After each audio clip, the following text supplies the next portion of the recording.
Je suis l'équipe. Nous sommes une famille responsable, motivée et bien soudée, composée de plus de 50 personnes. Je suis Lamia Khoudrah. Je pense et j'agis comme s'il était impossible d'échouer. Je suis Haja Khoudrah, un Maroc meilleur est mon rêve et aussi mon défi. Je suis Melia Elouche et protéger la nature est ma mission. Je suis Iman El Missia et tracer un sourire sur le visage d'un enfant est mon bonheur. Je suis Melia Chouaïté et malgré les obstacles, j'avance droit vers le changement. Aujourd'hui, nous sommes fiers de présenter devant vous le fruit de nos efforts déployés. En effet, notre mission principale est la création d'opportunités de développement durable au profit de populations vivant sous le toit de la précarité. Tous ensemble, nous nous sommes engagés dans la réalisation de 6 projets répondant aux différents critères environnemental, social et entrepreneurial. Il s'agit notamment d'écoles vertes, d'Enjoy Learning, d'Apia, d'Estia, d'Irdeco et de Rosia. Et cette année, nous allons vous présenter 3 de nos projets à travers lesquels nous avons pu impacter plus de 9300 bénéficiaires. Mesdames et messieurs, tout au long de la présentation, le nom et le logo du projet apparaîtront sur le coin gauche en haut de la diapositive, alors que le critère d'évaluation auquel répond le projet en question apparaîtra plutôt sur le coin droit en bas de la diapositive. De là, nous allons commencer notre présentation, et ce, avec notre premier projet, le projet École Verte, avec lequel nous participons à la compétition spéciale Consumer et aussi qui répond aux critères environnementaux. Notre environnement subit des agressions quotidiennes, le rendant fragile et vulnérable. Face à ce constat, beaucoup se posent la question: à qui la faute? Mais pour nous, à JLM, ESCG, Kenitra, la question à poser est que pouvons-nous faire pour remédier à cette situation devenue de plus en plus pressante? C'est dans cette perspective que le projet École Verte est né. Un projet qui a sensibilisé 30 membres de l'équipe JLM, ESCG, Kenitra et dont la mission principale est la sensibilisation de la jeune génération aux valeurs écologiques, mais également un ensemble de concepts qui s'avèrent extrêmement importants, à en citer le civisme, la responsabilité et surtout le partage. Et afin de réaliser cet objectif, nous avons collaboré au cours de cette année avec 3 écoles présentes sur la ville de Kenitra. Notre choix s'est orienté vers des écoles primaires publiques afin d'impacter la génération future et d'en faire des citoyens responsables. Et afin d'inculquer les valeurs écologiques aux enfants, nous avons mis en place une démarche pédagogique. Ainsi, nous avons dispensé pour chaque école que nous avons visité des séances de sensibilisation, soit un total de 1260 élèves répartis en des groupes d'une moyenne de 60 personnes pour une durée moyenne d'1 heure. Ces séances ont porté sur différents thèmes, parmi lesquels l'importance des ressources naturelles, eau, air, terre, la pollution et aussi la protection de l'environnement au quotidien. Aussi, des jeux de rôle représentant des scènes de la vie quotidienne, des mini-quiz et des séances et des supports médias ont été utilisés afin de créer une ambiance interactive propice à l'apprentissage dans l'espoir de faire de ces jeunes élèves de futurs ambassadeurs écologiques.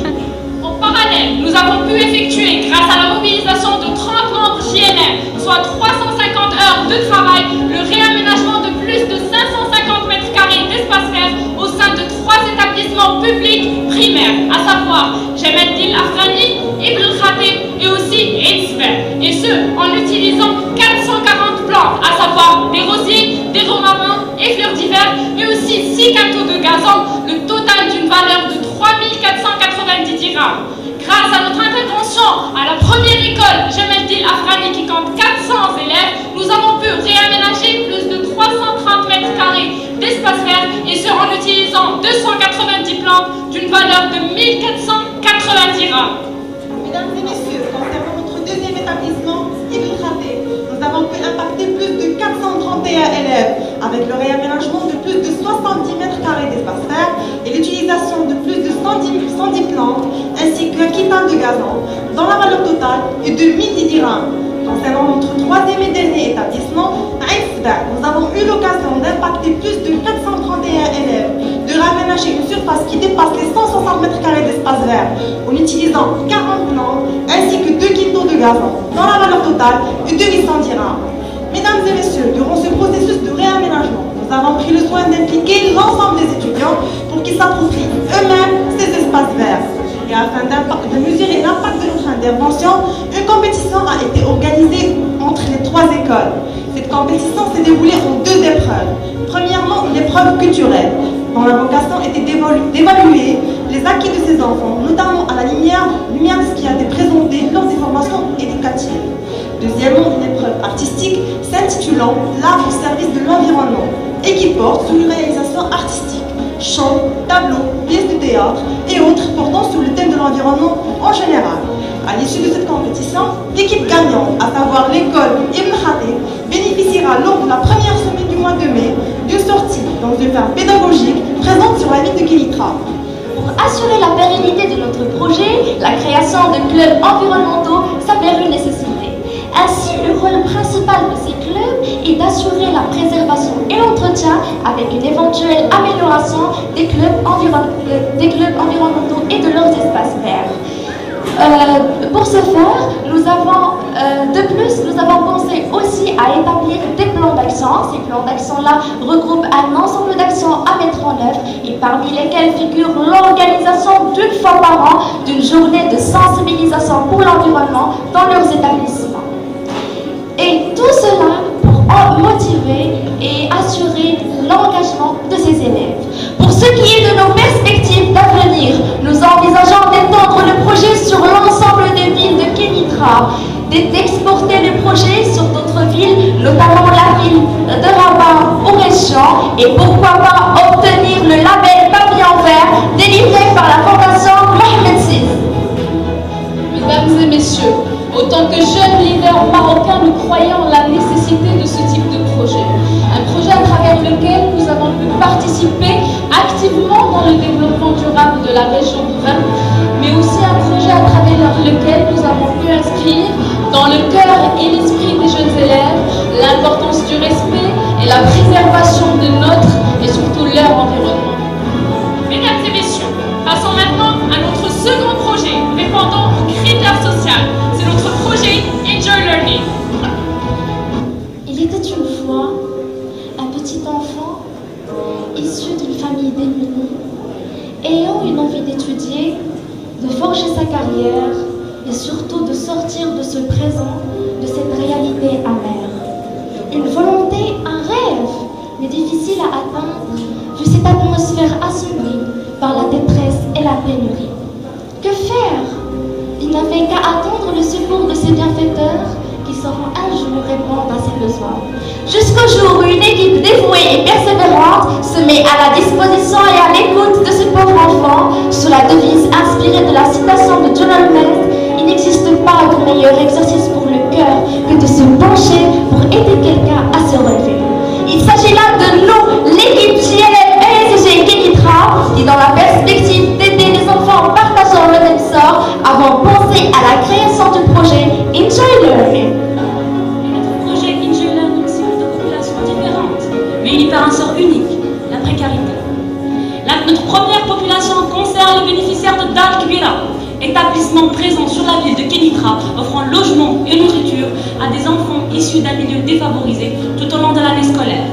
Il s'agit notamment de 64 élèves de différents âges et de différents niveaux scolaires, allant de la première année primaire à la deuxième année collège. Quant à la deuxième population, elle comprend les jeunes profitant des services d'Ubay ibn Ka'b Ta'lim Asir. Cette école prend en charge et assure une éducation religieuse à 86 jeunes issus d'un milieu rural. Ces bénéficiaires sont répartis selon leur système scolaire sur 4 rangs, comprenant la 5e et la 6e année primaire et la 1re et la 3e année collège. Dans ce cadre, nous avons pu constater les difficultés qu'endurent les élèves de Dar Kbira et qui entravent leur assimilation des cours convenablement. Et aussi, nous avons pu remarquer le niveau assez faible des étudiants d'Ubay ibn Ka'b au niveau des 2 langues étrangères, à savoir le français et l'anglais. Mais ce qui caractérise le plus cette population, c'est cette fragilité due au manque d'attention, mais surtout aux besoins d'écoute. Notre projet a pour mission principale de soutenir les enfants en situation précaire à surmonter leurs lacunes scolaires. Dès lors, nous nous sommes fixés comme objectif pour Dar Kbira des cours de soutien dans les différentes matières prévues par leur programme écolier, à savoir le français, l'arabe, l'éducation islamique, l'histoire géo et autres matières. Pour Ubay ibn Ka'b, des cours de mise à niveau dans les deux langues, française et anglaise, et bien évidemment un soutien moral pour l'ensemble de nos bénéficiaires. 40 membres de notre équipe se sont mobilisés pour assurer un meilleur déroulement du projet. Concernant notre premier établissement, Dalkbila, nous avons consacré 2 jours par semaine en raison d'une séance de 2 heures par jour, et ce pendant une durée de 7 mois, ce qui totalise jusqu'aujourd'hui une somme qui dépasse les 770 heures de cours de soutien. En termes de coûts, nous avons eu la chance d'épargner en faveur de cette jeunesse une somme qui dépasse les 44 800 dirhams. Concernant cette fois l'école Ubay ibn Ka'b, nous avons consacré de même 2 jours par semaine en raison d'une séance de 2 heures par jour, et ce pendant une durée de 4 mois, ce qui totalise encore une fois et jusqu'aujourd'hui une somme qui dépasse les 256 heures de cours en matière de langue. Et en termes de coûts, nous avons réussi à économiser en faveur de cette population une somme qui dépasse les 51 600 dirhams. Mesdames et messieurs, mis à part le soutien scolaire, nous avons essayé d'offrir à cette jeunesse un soutien moral, psychologique, et ce, en étant à leur entière écoute, et de partager avec eux des moments de joie, des moments chaleureux, de joie et d'apprentissage. Outre ces activités éducatives, nous, l'équipe JLM LSG Kenitra, avons pris l'initiative d'organiser une visite médicale au profit des bénéficiaires de Dalkbila, et ce, le 13 janvier 2013. C'était une journée où 23 membres de l'équipe se sont mobilisés afin de garantir le bon déroulement de cet événement. À cette occasion, 4 médecins généralistes et un chirurgien dentiste ont eu l'amabilité de nous offrir leur aide. Cette visite médicale avait pour principale finalité, en dehors de la consultation de 64 élèves, en plus des femmes de ménage et des cuisinières de l'établissement, de les sensibiliser sur l'importance de prendre soin de leur santé, tout en leur recommandant des conseils à suivre dans la même perspective. Et grâce à notre initiative, nous avons pu épargner à ces enfants une somme de 8 400 dirhams de consultation médicale. Mesdames et messieurs, notre intervention nous a permis cette année, pendant les 6 mois, de toucher 156 bénéficiaires, d'économiser aux 2 établissements en question un coût total de 104 800 dirhams, comprenant 96 400 dirhams pour les cours de soutien et les cours de mise à niveau et 8 400 dirhams concernant la visite médicale. Afin d'assurer la pérennité de notre projet, nous envisageons poursuivre nos actions avec les 2 établissements en question, élargir le nombre de nos bénéficiaires en contactant de nouveaux établissements, dispenser de nouvelles formations dans différents autres domaines, à savoir l'informatique, et pourquoi pas faire de ce projet un programme national qui fera intervenir l'ensemble des structures ayant la même perspective. En somme, à travers cette exceptionnelle expérience que JLM, l'ESG Kenitra a eu la chance de vivre, nous rejoignons la citation de Pythagore: un homme n'est jamais si grand que lorsqu'il est à genoux pour aider un enfant. Mesdames et messieurs, nous voilà arrivés maintenant à notre dernier et 3e projet répondant aux critères entrepreneuriales. C'est le projet Appian. Notre royaume du Maroc regorge de multiples richesses naturelles propices au développement des activités apicoles, et ce grâce à ses forêts luxuriantes, mais aussi grâce à la diversité de sa flore. Cependant, ces ressources restent sérieusement sous-exploitées. Mais c'est la raison pour laquelle nous, à JLM LSG Kenitra, avons choisi de saisir les opportunités qu'offre ce secteur afin de participer à sa réanimation. Afin de repérer des bénéficiaires dans le besoin, un processus de recherche étalé sur 3 semaines a été mis en place. Pour ce faire, nous nous sommes déplacés sur les régions de Rabat, Temara et Boknadi pour finalement s'arrêter à Sidi Slimane. C'est une petite ville située au cœur d'Europe, première région apicole du Maroc, où nous avons pu trouver notre partenaire, l'Association régionale des apiculteurs de Rennes, dont l'intervention se limite seulement au processus de production. Grâce à cette association, nous avons pu contacter 900 bénéficiaires apiculteurs pour qui la production du miel constitue leur seul savoir-faire, mais également leur seule source de revenus, et avec qui nous avons discuté de leur inspiration, mais surtout de leur objectif. Notre première évaluation a donné lieu à deux conclusions principales. Premièrement, l'inhabilité de nos bénéficiaires à mettre en valeur leurs produits, que ce soit en matière de conditionnement ou encore en matière de commercialisation. Et deuxièmement, l'inexistence d'un esprit entrepreneurial pouvant mener au succès sur le long terme. Et afin de répondre à ce besoin, nous avons prévu une étude de marché afin de diagnostiquer le secteur apicole sur la région du Rhône. Et aussi, nous avons prévu une démarche marketing axée sur les 4 P, à savoir le prix, le produit, la communication et la distribution. Côté produits, afin de valoriser leurs produits vendus avant dans de simples bouteilles en plastique réutilisées, notre équipe a entrepris de rechercher les sociétés de conditionnement et aussi d'étudier les différents types d'emballages présents sur le marché. C'est de là que notre choix s'est porté sur des emballages en verre plus hygiéniques et plus adaptés pour mieux conserver et aussi mieux préserver le miel de nos apiculteurs.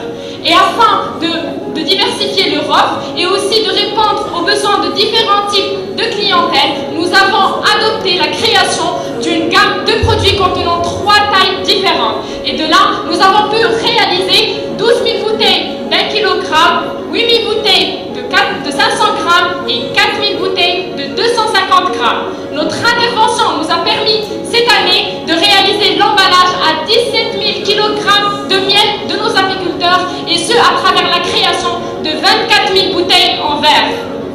Côté prix, cette fois-ci, le nouvel emballage que nous avons proposé pour le produit de nos bénéficiaires leur a permis de générer une valeur ajoutée de 30 dirhams, puisque le prix est passé de 100 dirhams à 130 dirhams.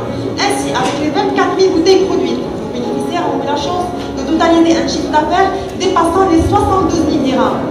Côté communication, pour rendre les produits plus attrayants et identifiables auprès des consommateurs, la création d'un packaging attractif et intelligent, respectant aux normes de fabrication, s'est avérée nécessaire.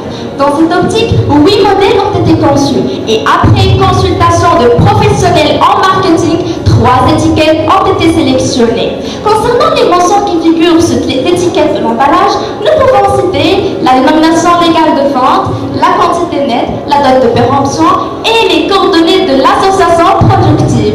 De plus, nous avons lancé une page officielle sur le réseau Facebook accompagnée d'une vidéo descriptive du produit afin de promouvoir l'image et la notoriété du produit auprès d'un large public. Quant à la distribution et face à la quasi-inexistence de points de vente formels pour nos bénéficiaires qui auparavant vendaient leurs produits soit sur les bords de route ou tout simplement entre voisins, nous avons cherché et localisé des épiceries, des grossistes et des grandes surfaces pour finalement réussir à négocier avec 4 épiceries sur la ville de Rabat, 3 sur la ville de Kenitra et 2 sur la ville de Sidi Slimane, pour ainsi passer de 0 point de vente à 9 points de vente formels pour nos bénéficiaires. En outre, 15 membres de l'équipe JLL ECG Kenitra, organisés en des groupes de 5 étudiants, se sont mobilisés pour dispenser 3 formations sur les principes de base de l'entrepreneuriat à 90 agriculteurs. Ces formations portaient notamment sur le marketing mixte, la gestion financière, le droit des consommateurs, l'importance du travail en équipe, la mise en place d'un système de distribution des gains. Aussi, notre équipe a veillé bien sûr à simplifier les concepts de gestion afin de s'assurer de la compréhension optimale de la part de nos apiculteurs. Notre première formation a eu lieu à Sidi Khiarghalou, notre deuxième à Dajouala et notre troisième à Dab el-Amri dans les régions de Sidi Slimane. Et aussi, nous avons prévu une formation pour les bénéficiaires restants, à savoir 810 apiculteurs. Notre projet s'inscrit aussi dans une réflexion stratégique lui permettant ainsi sa pérennité, sa continuité, mais surtout son évolution. C'est dans cette perspective que nous nous engageons à aider nos bénéficiaires à cibler de grandes enseignes apicoles afin d'écouler en grande quantité leur production. Deuxièmement, d'aider nos bénéficiaires à élargir leur gamme de produits à travers la production de cire de miel et autres produits dérivés. Et finalement, pourquoi pas étendre et élargir notre projet sur d'autres régions apicoles du Maroc. Mesdames et messieurs, l'ensemble des efforts que nous avons déployés avec le projet APIA, que que ce soit assurer le conditionnement, la conception des étiquettes, la recherche des points de vente ou bien les formations que nous avons effectuées avec le ultime objectif de soutenir plus de 900 agriculteurs dans la région rurale et qui se sont heurtés face à des difficultés techniques, commerciales et économiques afin de leur aider à devenir plus autonomes. Car nous, à GLM et chez Kenitra, sommes conscients que porter de l'aide aux personnes qui en ont besoin crée toute la différence. Et grâce à notre stratégie de communication, nous avons pu cette année totaliser plus de 2500 auditeurs à travers notre page Facebook, passages radio, articles publiés dans les journaux et différents événements organisés par notre école à différentes occasions. La pérennité et la durabilité de notre équipe constituent pour nous un facteur moteur pour le développement de nos projets. Ainsi, notre stratégie de pérennité se base sur l'accompagnement des nouveaux membres JLM par un mentoring des anciens et une insertion directe dans le travail opérationnel. Une bonne communication à travers les réunions plénières fréquemment organisées, ainsi que le team building qui favorise l'échange et l'esprit d'initiative. Et afin d'assurer le financement de notre projet et aussi de nos activités, nous avons mis en place des stands de vente au sein des événements organisés, les événements phares organisés par notre école, et ce qui nous a permis de totaliser un montant de 13 000 dirhams qui nous a servi comme fonds de roulement pour l'achat des équipements de réalisation de nos projets. Tout ceci n'a été possible sans l'adhésion de l'ensemble de nos partenaires, à savoir la ferme pédagogique Sahar, l'école primaire Jamaluddin Afghani, Ibn al-Khatib et l'établissement Dal-Kbira, l'école Obeid Lokam Salim al-Assil et finalement l'association régionale des apiculteurs de Ghar qui nous ont fait confiance et qui ont contribué au développement de notre équipe grâce notamment à des dons en nature et en argent dont le montant s'élève à 2260 dirhams. Nous profitons de cette occasion pour les remercier de leur soutien et de leur confiance. Mesdames et messieurs, grâce à nos 3 projets, École verte, Région olympique, Abia, nous avons pu cette année Impacter plus de 9300 bénéficiaires, Épargner plus de 104 800 dirhams, Dispenser un total de 1385 heures de travail. Et générer une valeur ajoutée de 72 000 dirhams. Mesdames et messieurs, grâce à la solidarité qui nous réunit, grâce à l'engagement qui nous mobilise, Grâce à la motivation qui nous anime, grâce à notre ambition et notre dévouement. Tous ensemble à JLM et SG Kenitra,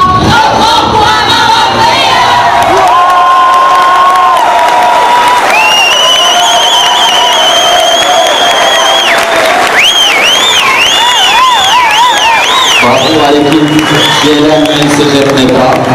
Nous allons tout de suite procéder à la séance de questions-réponses. Nous avons une question avec Leila. Une question avec Leila.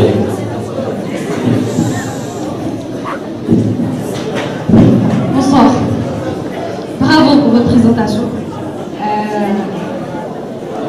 J'étais tellement touchée que je me disais, je croyais toujours qu'il y avait une différence entre crier et présenter avec enthousiasme. C'était très soutenu. C'était une présentation excellente. Bravo. Et on y va.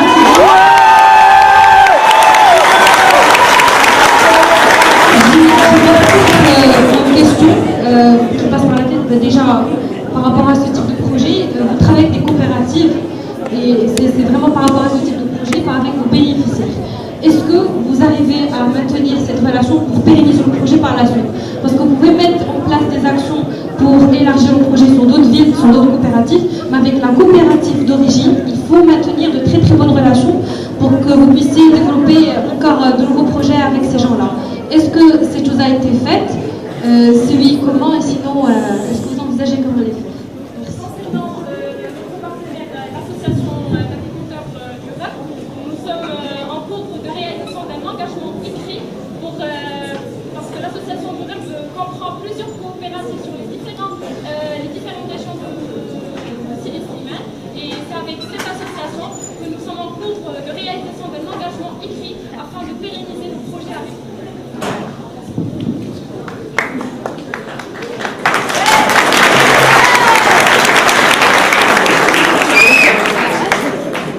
Toujours dans le même sens, je dirais que c'est plus une recommandation par rapport donc à l'analyse et à l'étude du marché au départ. Il faudrait faire plus une étude macroéconomique tout d'abord pour pouvoir voir quels sont les opérateurs qui font peut-être la même chose que vous, et vous gagnerez à vous rapprocher d'eux parce qu'ils sont plus, disons, qu'ils ont plus de moyens et qui gagneraient aussi à travailler avec vous.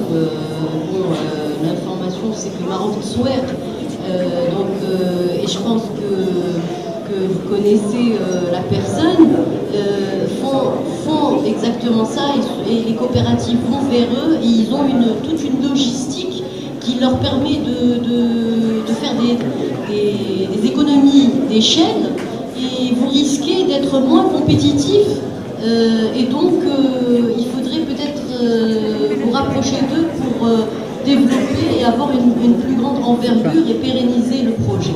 Mais sinon, je vous félicite. Merci.